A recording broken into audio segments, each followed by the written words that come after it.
it's everywhere. There's so much of it. People think that ice is just the same as meth. They, you know, 20 or 30 years ago, when when kids were young, if their parents were using speed, then they could go to work and do everything, come home, still eat dinner, go to bed, wake up in the morning, have their meth, go to work, and still live. It just doesn't happen like that with ice. It's so strong, and you seem to think that you can just take it like meth, but it's not. It's nothing like meth. Meth's, they say it's not They say meth's not addictive and ice is not addictive, like physical withdrawals, but ice you get physical withdrawals from, whereas meth it's not as bad. You can pretty much stop meth cold turkey and you'll feel like shit for a week or two and want to sleep, no energy, but ice, you become very aggressive, you can't control yourself. Yeah, you just can't, you cannot stop thoughts in your brain from happening. I originally started on morphine because I had an accident on a tuna boat and ripped my hand off, and I got addicted to morphine from the hospital, and I didn't even realise what I was taking. And then one night, when I'd been told that I couldn't have any more medication, I was at a party and somebody said that they had morphine and offered me some. And yeah, that's when I first tried it, out of a hospital scene. And from there it was just progressed from morphine to meth, and then to heroin, and then to methadone. My family pretty much all gave up on me because I tried to get clean and didn't succeed when I said I was going to. So they all just thought that they'd all just given up on me. And then that's when I really hit rock bottom, and I had pretty much nowhere to go. And I got a house through West Coast, kept doing my drug counselling, and just wanted to be a father to my kids because I never had a real father when I was growing up.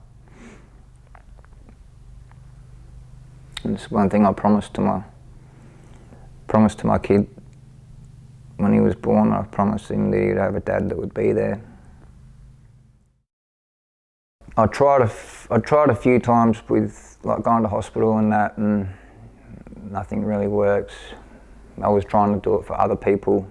I was trying to make myself better for other people when I wasn't ready to do it. And when I was finally ready to do it for myself, then that was the only thing that was going to help. Trying to get better for other people you're never going to succeed.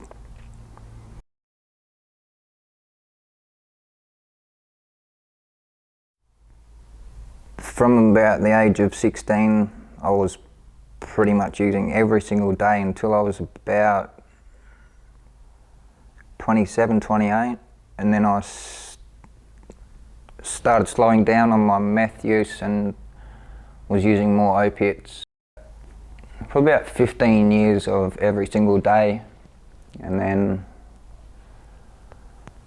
when I got on the methadone program in about 2000, I slowed down on the ice for probably used 2 or 3 times a week, but I was on methadone every day as well, so yeah, it was probably a good 15 years of constant use, and then 5 or 7 years of slowing down and slowly getting into transition of just not using it at all.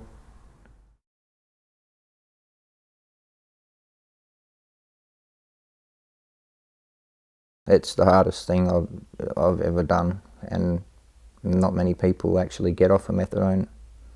It's very rare for people to get off of methadone. Why is it so hard to get off methadone? Once you've been taking it for a certain amount of time and it's in your system, it seeps into your bones, joints, everything. When you try and get off it, heroin withdrawals might last a week. Methadone withdrawals can last a month. Every single day for a month, because it's so strong. Personally, my teeth all rotted out of my head straight away. When I first started on the methadone program, I used to need 10 Mars bars a day. 10 Mars bars a day, because that's how much sugar was in the methadone, that I was craving sugar as well as the actual medication that was in it. So straight away my teeth just started to drain. You can't eat, you can't stomach food properly, so you don't eat enough, you don't drink, which then equals bowel problems, so you get bowel problems. Everybody on methadone has bowel problems. Teeth rotting out, bones very brittle, all the ends of your fingers, all split. Your fingers all split. Eyes sort of go a little bit yellowish, brown. Yeah, it's just really bad. You can notice it poisoning your body. And unfortunately, once you're that bad on it, you need it every single day.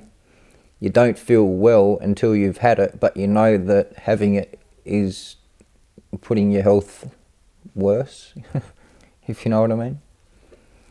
It's worse for you the more you take it, but you need it every single day just to be able to function normally.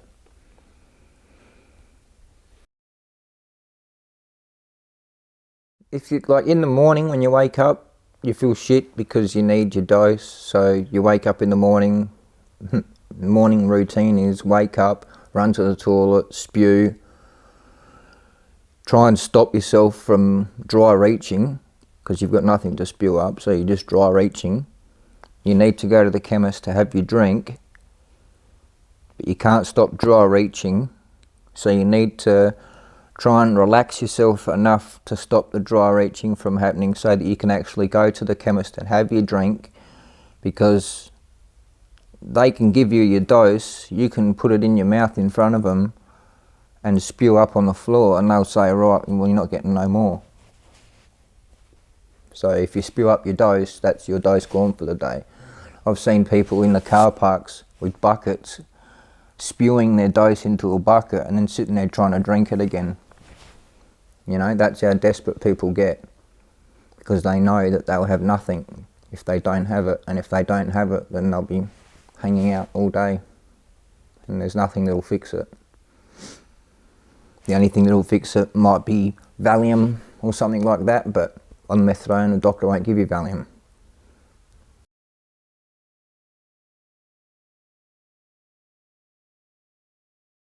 Yeah, it was Suboxone, the Suboxone program, and that's a hell of a lot more stable.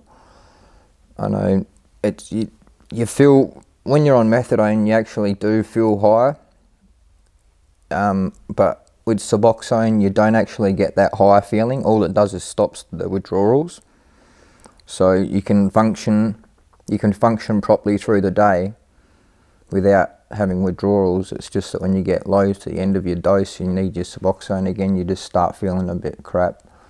But you can actually function properly, hold a job down. I know there's quite a few people I know that are on Suboxone that can function quite normally, and they're actually pretty high in society. You don't even know that they'd be on it. But yeah, there is quite a few people. And they've been on methadone in the past before and it didn't work for them. Methadone didn't work for me. When I went to Suboxone, it changed my life.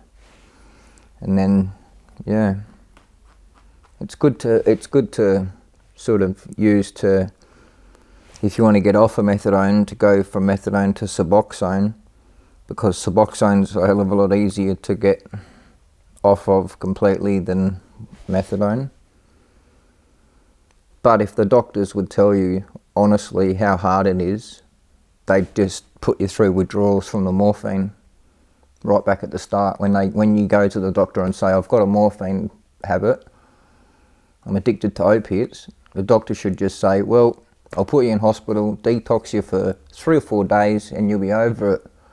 But they put you on methadone and then makes you feel better and better, but then knowing that you probably never get off it because the withdrawals are that bad.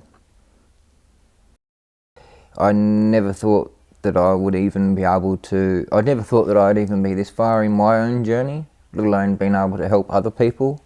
Yeah, I never thought. 10 years ago I wouldn't have thought it would be possible, to be honest, yeah. I really thought that my life was going to be the way that I was living it for the rest of my life.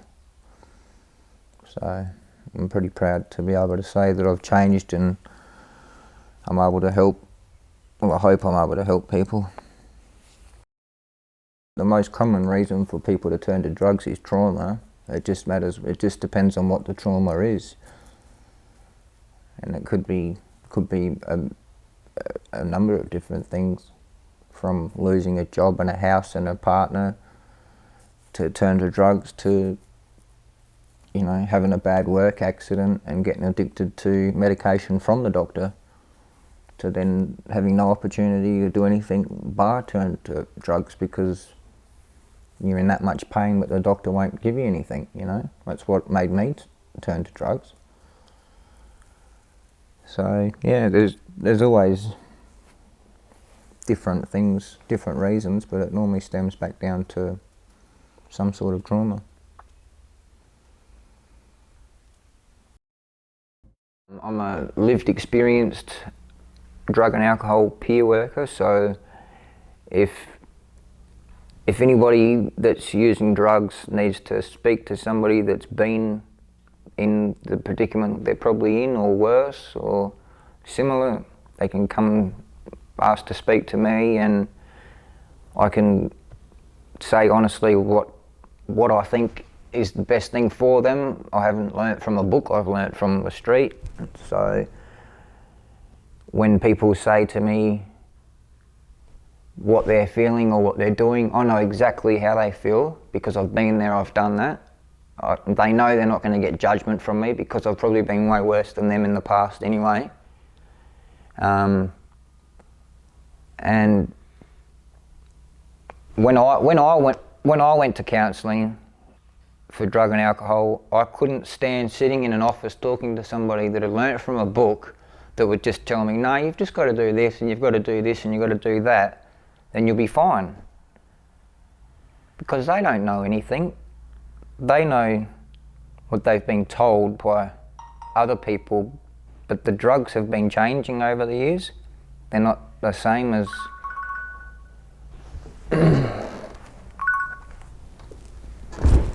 sorry about that. Yeah, the drugs have been evolving over the years as well, so they're making them stronger and stronger. So it's just getting, people are just, addictions are getting worse. People are thinking they're fine when they're not. And I think it's easier to go to someone like me when probably pretty much everybody in this town that's using drugs could ask somebody and they'll say exactly what I've been about, what I've been doing in my life. And I would rather talk to somebody like me. Back when I was getting my help, I would have loved to have had somebody that I could have spoke to that had the experience that I've had.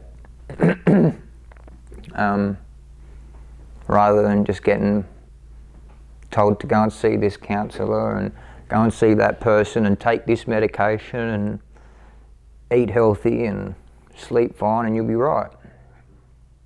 Because there's a lot more to it than that.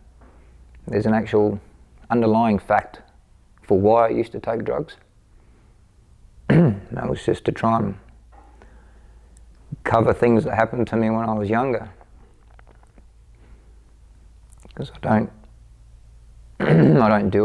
I still haven't dealt with a lot of things. Drugs was my way of dealing with them, and now trying to figure out new ways of coping with all my problems.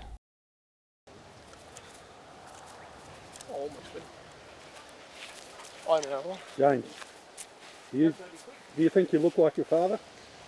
Oh yeah, just a bit like bigger everywhere. Apart from down. Yeah, right, mate.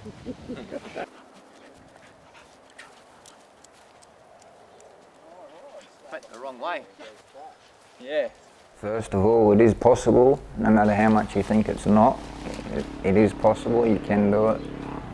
Yeah, that was a good one, wasn't it? To be honest, you're going to feel shit for a long week, and then it's just going to get better from there. And when you finally get your life back on track, it's so much better than the feeling that you get from using to cover up your problems when you finally sort your problems out.